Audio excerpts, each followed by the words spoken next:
Write an expression for the sequence of operations described below. Looks like we have two things going on here. Subtract the difference. That's two things going on.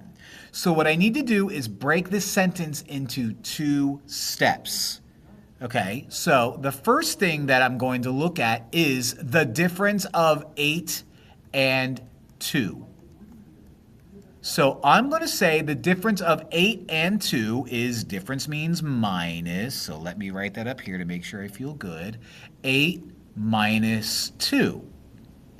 Now, if I'm going to do a second step, and in this case the second step is subtract that from 9, I have to wrap the first step in a group of parentheses. So I'm going to put 8 minus 2 in parentheses.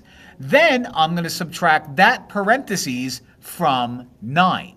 So that becomes 9 minus whatever this is. So 9 minus that quantity.